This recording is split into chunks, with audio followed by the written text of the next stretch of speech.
Brasil amaba el fútbol, Dilma era imbatible, Dios era brasileño, hasta ahora. Verdades que parecían inmutables, pero el llamado milagro económico brasileño y la democracia ejemplar de América tenían su cara oscura y la están mostrando por estos días. Bastó un alza de 45 pesos en el transporte público y la violencia excesiva de la policía para encender un conflicto cuyas consecuencias aún no están claras. Las autoridades no vieron que si quien gana el sueldo mínimo gasta un tercio de su salario en movilizarse, este incremento de las tarifas iba a generar escozor. Al parecer olvidaron leer las páginas internacionales dedicadas a Turquía. Lo del transporte público fue solo el principio de las quejas, porque en la sexta economía mundial, en la quinta nación más grande y poblada del planeta, sus casi 200 millones de habitantes han visto con molestia cómo se invierten 33.000 millones de dólares entre el Mundial de Fútbol y los Juegos Olímpicos, mientras un quinto es pobre. El 20% de los ingresos de las familias los dedican a pagar deudas y un tercio de los cariocas no tiene un lugar digno donde vivir. Las mayores protestas en 21 años no nos hablan ni de cerca de un país en el suelo. De hecho, el lema de la oposición es Brasil está bien, pero puede estar mejor. Las manifestaciones sí nos hablan de una nación harta de la corrupción, la inflación y el despilfarro de los políticos. Nos habla en definitiva de un Brasil que, consciente de su riqueza, aspira más y exige mayor igualdad. ¿Será Dilma Rousseff capaz de encauzar estas protestas? ¿Tiene futuro el movimiento? Comienza Cable a Tierra.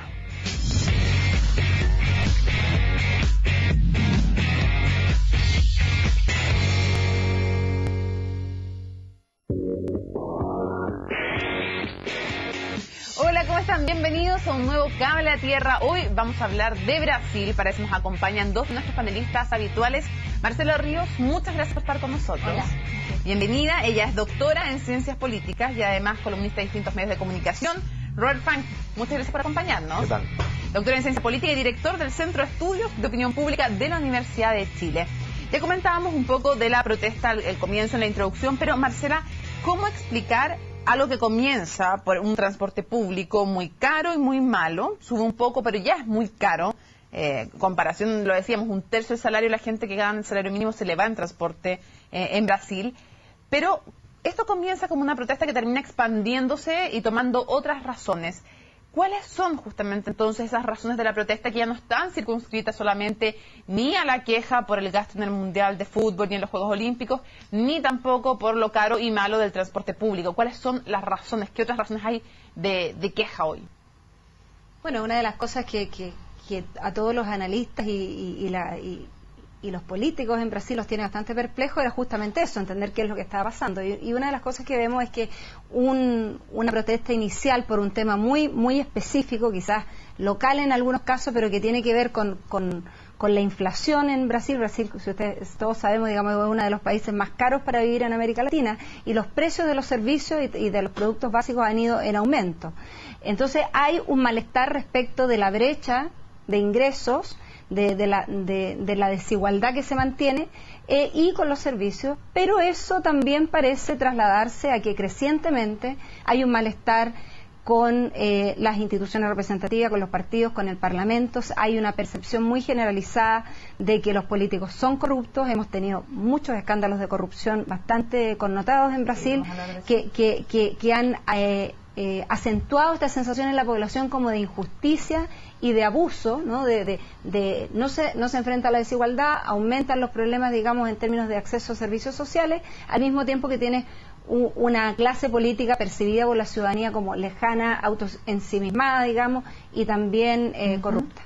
Ahora hablamos de un país de 9 millones de kilómetros cuadrados, 200 millones de habitantes, la sexta economía mundial, que ha crecido a tasas de 4% si hacemos un promedio de los últimos 10 años. Aún así está esta gente protestando por las razones que ya nos esbozaba Marcela. Después vamos a ir a lo específico, pero ¿quiénes son los que protestan? Porque en un comienzo, claro, convocaba entre otros el movimiento Pase Libre, que es un movimiento que hace 7 años viene pidiendo transporte gratuito en Brasil, y después un movimiento Copa para quién, haciendo como la burla de en qué están gastando la plata del Mundial y los Juegos Olímpicos. Pero ¿quiénes son? ¿Cómo describir el perfil? Si es que hay algún perfil, o es como en Turquía, una cosa muy mezclada, muy variopinta, como hubiera dicho mi abuelita.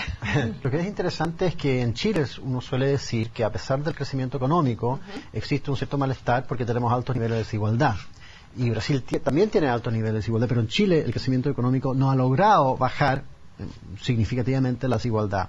Y una de las cosas notables de Brasil es que las políticas sociales, particularmente bajo los gobiernos de Dilma y de Lula, además del crecimiento económico, sí lograron reducir significativamente, creo que como por un 10%, algo así. Sí. Y sacar a 40 millones de pobres, convertirlos en clase media. Tal cual. Entonces, lo que yo creo es que los pobres, de alguna manera, los más pobres, los más necesitados, han visto los beneficios de políticas sociales, de Bolsa Familia, etcétera. Los ricos siguen siendo ricos y lo que están saliendo a la calle es la clase media. La clase media es la que tiene que salir a trabajar, la clase media es la que están horas en este servicio público, en el servicio de transporte que es malo y caro, cada vez más caro. Endeudados además, porque dedican un quinto de sus ingresos a pagar deudas, porque ya no es la clase que salió y está teniendo acceso a crédito, ya tuvo acceso a crédito y muchos de ellos están hasta el cuello, digamos. Tal cual. Entonces, esas son las personas que están diciendo que tal vez ellos no están viendo los beneficios de este milagro económico que ha sido Brasil en los últimos años. Dicho eso, obviamente que la pobreza sigue siendo un problema en Brasil, la criminalidad sigue siendo una de las quejas también es la criminalidad. Entonces, todas estas cosas se suma a cuando ven, como mencionaste al comienzo, cuando ven el tipo de gasto que se está invirtiendo en el mundial, ven que todavía existen muchos problemas y que de alguna manera han vendido una especie de cuento, un poco parecido al caso chileno, un cuento de un milagro económico que tal vez no han visto exactamente los beneficios, no les ha llegado directamente. Están pidiendo por lo mismo transporte gratis, el fin del alza que ya lograron, además que inviertan, por ejemplo, algunos de los movimientos de los sin tierra, que son un movimiento súper importante y con mucho poder en Brasil, piden que se invierta lo mismo que en el Mundial y en los Juegos Olímpicos en casas para los pobres. Hay un déficit impresionante, un 30% de viviendas. Mejoras en todos los servicios sociales, pero uno se pregunta cómo ha reaccionado la clase política. Es muy distinto de lo que uno vio, por ejemplo, en Turquía, cuando Erdogan los trata de delincuentes, los reprime. Dilma, aunque algunos alcaldes de partidos de gobierno, oposición y gobernadores, primero los tratan de delincuentes, pero Dilma Rousseff va a dialogar, va al lugar. Sin embargo, uno se pregunta, ¿nunca vio venir esto? Ya había bajado un poco su popularidad, ya habían movimientos indígenas quejándose, habían protestas de otro tipo. ¿Qué pasó? ¿Cómo es la reacción de Dilma Rousseff y por qué no pudo prever esto?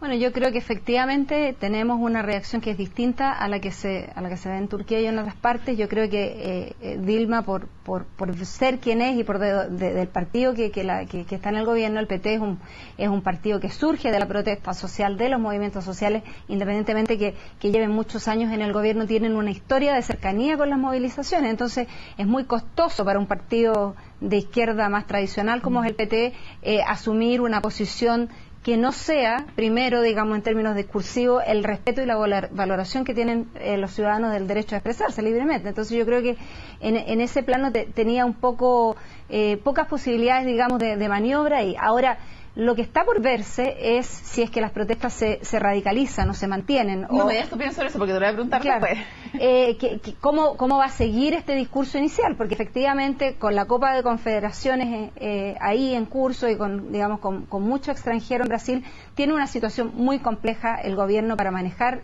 esta situación. Yo creo que, en términos de si se podía prever o no, me parece que la experiencia reciente de protesta a nivel mundial, que también nos hace pensar de otros momentos y ciclos de protesta, yo creo que no son predecibles porque el conjunto de factores, si supiéramos, digamos, si uno pudiera hacer un cóctel y decir, mira, si tú juntas este nivel de desigualdad con este tipo de carencia, con esto, aquí van a ocurrir protestas y acá no, y en realidad no tenemos capacidad para hacer eso, porque también hay factores que tienen que ver mucho con la coyuntura, con los liderazgos, con la capacidad de quienes están organizando a la sociedad y con los medios que tienen de organizarse y conectarse. Entonces tú puedes tener condiciones estructurales que permiten protestar o que te harían pensar que va a haber protesta y resulta que nadie sale a protestar, digamos. Entonces yo creo que no es algo que uno pueda decir es una debilidad de este gobierno en particular. Ok, ahora vamos a preguntar también tu opinión a ti, Robert, porque además está todo el tema de cómo se reacciona inicialmente a la protesta desde el punto de vista de una policía que tiene también resabios de la dictadura. Lo conversamos al regreso porque antes vamos a revisar un perfil sobre Dilma Rousseff y su gestión.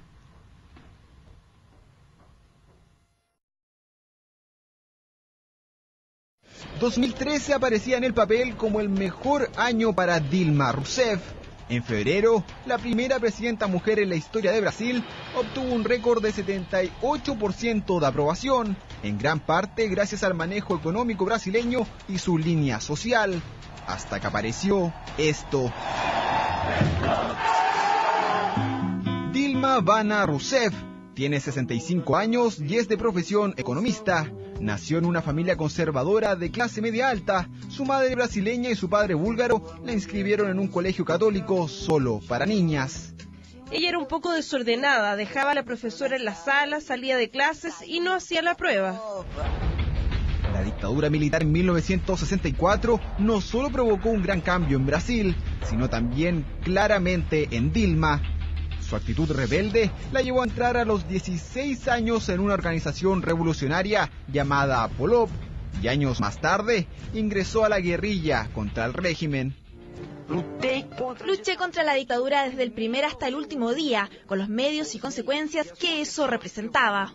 Se transformó en un objetivo para los militares, la llamaban Juana de Arco, hasta que sorpresivamente fue capturada por ellos. Dilma pasó casi 3 años en la cárcel. También sería torturada. En 2001 se unió al Partido de los Trabajadores, ese que llevó al poder a uno de los presidentes más exitosos en la historia de Brasil, Lula da Silva. Fue ministra de Minas y Energía de él y luego jefa del Gabinete Civil de la Presidencia. Gran parte del éxito de mi gobierno fue por la capacidad de coordinación de la compañera Dilma Rousseff. Lula no solo se transformó en su padrino político, también en uno de sus amigos más cercanos. Por eso, al llegar al poder, Dilma pronunció estas palabras. Vengo para consolidar la obra transformadora del presidente Luis Ignacio Lula da Silva. Esta es la furia de la Brasil enfadada con este gobierno corrupto que nos roba. Las nuevas manifestaciones arrastraron varias críticas contra su gobierno, como la corrupción, desigualdad y el aumento en el costo de la vida. Además, generaron un dramático descenso en su aprobación, que ahora llega al 55%. Un duro revés para su partido, que quiere proclamarla para la reelección este 2014. Pablo Cuellar, CNN Chile. Bueno, Pablo Cuellar ya nos mostraba en su nota, Robert, esta represión de la policía, una policía que todavía tiene vestigios y resabios de la dictadura. Con una Dilma Rousseff también, que veíamos su perfil ahí, ¿cómo tú podrías hacer un balance? ¿Cuáles son las luces y las sombras de Dilma Rousseff como presidenta? Bueno, primero para contestar, para seguir un poco lo decía Marcela, yo creo que efectivamente una de estas cosas incógnitas y imprevisibles respecto a la movilización, en este caso fue la reacción de la policía, y eso yo creo que le dio más sustento y más como en Turquía. Como en Turquía. De hecho, hablan en Brasil de la revolución de vinagre. ¿Por qué? Porque vinagre es algo que tenían los periodistas que fueron atacados para protegerse, ¿no es cierto?, protegerse de gas lacrimógeno. Entonces, eso vamos a ver también cómo, y yo creo que el discurso de Dilma tuvo un poco que ver con tratar de apaciguar un poco esa sensación. Ahora, respecto al gobierno de Dilma, ella ha continuado las políticas de Lula, del fin de Lula, pero desde el primer momento, particularmente la sombra probablemente ha sido el tema de la corrupción, que surgió con mucho más fuerza casi desde el primer momento. Otra cosa que está ocurriendo ahora, en el último año y medio, es que la economía ya no le va tan bien. La economía ha empezado a desacelerarse, y eso es malo cuando todavía hay altos niveles de inflación. Pero cuando apenas de crecimiento en 2012. Claro. Entonces, desempleo todavía está relativamente bien. Sí. Entonces, ahora, uno no puede decir que la economía está mala, pero uno sí puede decir que se está desacelerando, y uno puede decir que, igual que en Chile, muchas veces las demandas sociales surgen no en malos tiempos, sino que en buenos tiempos. Cuando la gente ve que hay plata, cuando la gente ve que el gobierno, que a los otros les va bien, que a los empresarios les va bien, y que el gobierno efectivamente tiene los recursos, y más encima en el caso brasileño, como dijimos antes, esos recursos, piensan que en esos recursos están siendo mal invertidos. Pero en general, en términos de luces y sombras, no ha sido un mal gobierno, ha sido un gobierno. El tema de la corrupción, que salió con mucha fuerza, ha sido un tema larga data en la política brasileña. Un presidente en el año 90-91 tuvo que renunciar, ¿no es cierto? Tema del cual vamos a conversar al regreso. Entonces, ese no es en particular una sombra de este gobierno, pero sí ha sido mucho más destacado, digamos, de lo que fue en el gobierno Lula. Hacemos una pausa en Cable a Tierra y al regreso seguimos conversando de los desafíos presentes y futuros de Brasil. Continuamos en Cable a Tierra para algunas cifras que son interesantes, Marcela. En la economía, buenas reservas tiene Brasil, tiene un bajo índice de desempleo comparativamente hablando, 6,2%. Además, crecer también poco, pero sigue creciendo. Tipos de interés todavía bajos, aunque los ha subido el Banco Central. 40 millones de personas que salen de la pobreza de la clase media. La pobreza que cayó un 55% en 10 años entre el 2000 y el 2011. O sea, tiene muchas buenas cifras y tiene estas otras malas cifras de las cuales hablábamos con Roberto. Todavía mucha desigualdad, falta de mano de obra especializada, una burocracia muy fuerte. Y eso en la economía. Ahora, cuando uno habla de otros desafíos importantes de Brasil, hablemos de uno que ya mencionaba Robert, la corrupción. Y la corrupción que es histórica en Brasil, en muchos países de nuestro continente y del mundo, pero que además toca con un caso específico, el caso Mensalao, a Lula, porque decían abrió una investigación que podría implicarlo. Sí, efectivamente hay uno de sus asesores muy cercanos que ya está procesado. Dirceu, claro, José Dirceu. Una cantidad muy importante de personas que están involucradas en este caso son militantes históricos muy cercanos a Lula del PT. Y eso ha hecho que la figura de Lula y la figura del PT, que era percibida en algún sentido que las personas, los ciudadanos, tenían una visión de ellos que era quizás distinta de los otros, digamos, ahora se instala esta sensación de que son todos iguales y que a pesar de los avances, Brasil es un país que ha hecho avances importantes en términos de políticas públicas, de gestión pública, para transparencia, para el acceso a información y para tomar medidas, pero ellos compraban votos, ¿cierto? Ellos en el fondo se les acusa de estar comprando votos en el Parlamento y también recibir financiamiento irregular para la campaña. Para las campañas. Entonces la corrupción, no estamos hablando solo aquí de corrupción del estilo que quizás hemos tenido algunas veces más conocimiento en nuestro país respecto de compras públicas, de contratos, digamos, de ese tipo, sino que es una corrupción política. Y eso hace un daño muy profundo, digamos, a la relación entre los ciudadanos y sus representantes. Brasil es uno de los países que muestra que la baja, digamos, en prestigio de los partidos y el Congreso y también de aprobación del sistema democrático ha bajado más pronunciadamente en los últimos años en las encuestas regionales. Entonces, ahí hay un tema que tiene no solo tiene que ver con la economía, que efectivamente hay un contexto económico que está cambiando, pero hay dimensiones del descontento, de la queja, de la sensación de lejanía que tienen mucho que ver con la política, con el sistema democrático. Podríamos nombrar otros desafíos como, por ejemplo, tú lo mencionabas, Robert, la inseguridad, también el déficit en vivienda, el plan de infraestructura que, aprovechando los Juegos Olímpicos y el Mundial del Fútbol, es impresionante, tan grande este plan de infraestructura diseñado por Dilma, que se dice que es un segundo PAC, o sea, un segundo plan de aceleración del crecimiento o del desarrollo, como el que ella misma implementó cuando era jefa de gabinete de Lula. Es cierto, pero uno se pregunta, ¿qué va a pasar con Dilma Rousseff? ¿A qué apuestas tú? ¿Apuestas a que Lula toma su lugar para el 2014, para las elecciones? ¿Apuestas a que ella puede conducir estas protestas y salir más fortalecida y ser ella la candidata? ¿Qué pasa con Dilma? Yo creo que por el momento sigue, por el momento si uno ve las encuestas de opinión, antes de estas manifestaciones, de este movimiento, pero su apoyo había bajado desde el 70% a un 55, 50%, que igual son cifras bastante cómodas para en el momento que uno está ya entrando en un año electoral y conozco a candidatos acá que le encantaría tener esas cifras.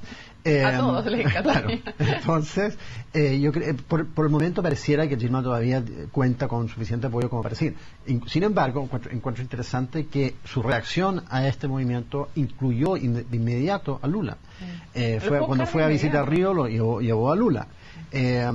Yo creo que ahí hay una especie de dupla, a veces un poco más abierto, más pública, a veces un poco más detrás del escenario, ¿no? Pero Lula está ahí y yo creo que, incluso yo me acuerdo hace años, cuando recién empezaron a surgir los temas de corrupción en el gobierno de Dilma, habían comentaristas que decían que eso en parte era Lula tratando de debilitar a Dilma para él poder volver más adelante. Después de eso se enfermó y como que se complicó la cosa. Pero yo creo que Lula, si se le ofrece la oportunidad, probablemente lo haría, pero por el momento yo creo que Dilma todavía cuenta con ese apoyo. Ahora, Marcela, ¿quiénes tenemos que mirar en la oposición? Porque una oposición durante 10 años casi silente, sin muchas posibilidades, y desde el partido del expresidente Enrique Cardoso viene justamente ya su líder designado. El PSDB tiene designado entonces la Socialdemocracia. Aécio Neves finalmente es el nuevo líder, y ¿es esta una oportunidad para que tenga mayor liderazgo? En las encuestas todavía Marina Silva, que compitió en la anterior, la ecologista, y que sacó 20 millones de votos, también aparece todavía mejor posicionada. ¿Es una oportunidad o no para este partido de la oposición poder entrar?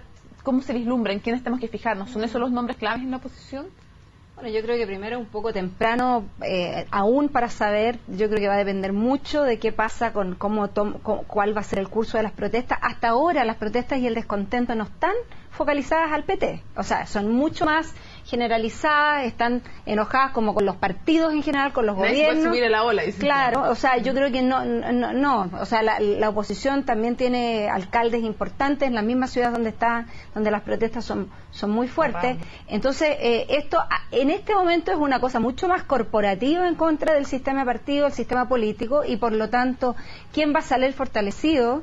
Yo creo que es difícil de pronosticar. Hasta ahora la oposición en Brasil ha tenido muchas dificultades de convertirse en una alternativa viable al PT. El PT ha logrado consolidarse con un apoyo muy masivo, muy mayoritario, en la medida que han tenido éxitos económicos, éxitos sociales, que tenían además en Lula un líder carismático que era capaz de vincularse con los ciudadanos. Era imbatible. Ahora, como vemos, hay un escenario cambiante y es posible que eso se revierta, pero en la medida que no hay una oposición unificada y más bien es una oposición fragmentada y en cada uno de sus fragmentos minoritarios, el PT sigue teniendo, yo creo que la posición privilegiada para continuar en el poder. Robert, tu opinión, y sobre todo pensando en un PT que, decía Marcela, todavía tiene una posición privilegiada, pero ya se ha asomado una pequeña amenaza cuando Eduardo Campos, del Partido Socialista, gobernador además de Pernambuco, dice que él va a ir a la presidencia el 2014, Dilma y Lula, porque es aliado del PT. Él dice que está dispuesto incluso, si es necesario, a perder los dos ministerios, ir a competirle a Dilma o a Lula, y están tratando de hacer todo lo posible porque se quede dentro del gabinete. Entonces también dentro de su propia coalición empiezan a verse algunas fisuras. Eso es interesante, o sea, si la coalición se empieza a debilitar, si la gente empieza a oler un poco de debilidad, eso podría tener repercusiones, por ejemplo, debilitando la coalición. Yo tengo la impresión que los movimientos sociales en general, este movimiento tiene dos cosas que son debilidades y que indican que a menos que cambie algo probablemente no van a durar tanto. Uno es que no tienen líderes identificables. Y segundo, que los temas son muy difusos, hay de todo, ¿no es cierto? Está la cosa del mundial, está la economía, está que se vayan todos, está la delincuencia. A menos que se encuentren algún tipo de enfoque respecto o logren encapsular esas demandas en una cosa un poco más clara, es bien posible que se empiece a debilitar el movimiento. ¿Tú también crees, Marcela, para cerrar, que este movimiento es muy difícil por su orgánica y por la amplitud de sus demandas y su inexistencia de líderes o caras concretas? ¿Es posible también que termine debilitándose? Yo creo que eso depende también de lo que hace el Estado, sí, de lo que hace la policía. En la medida que el Estado sale con fuerza a reprimir y que hay una represión desmedida, eso tiende a fomentar más protestas. O sea, eso lo vemos en todas partes del mundo como la receta clásica para incentivar mayores niveles de protesta y que la protesta se sostenga en el tiempo, es cuando las autoridades de gobierno y el Estado reprimen sin diálogo. Entonces, yo creo más bien que más allá de solo las características tenemos que mirar lo que hace el Estado. Si el Estado brasileño es hábil en sentarse a negociar, en tratar de entregar algunas, de ceder en ciertas demandas y además utilizar la fuerza policial para mantener el orden sin una represión excesiva, es probable que las protestas se debiliten. Si eso no ocurre, yo creo que es también impredecible. Bueno, esta semana ya respondieron con no subir los costos de transporte. Marcela, Robert, muchísimas gracias por habernos acompañado aquí en Cable a Tierra. Gracias por haber estado con nosotros. Tal vez una frase que llama la atención dentro de las críticas de los comentaristas internacionales y los propios analistas en Brasil. Decían, si de algo podría ser campeón en una Copa Mundial en Brasil en estos momentos es de la corrupción. Uno de los temas pendientes entonces que van a tener que poner atención la clase política de ese país. Nos vemos en un próximo Cable a Tierra.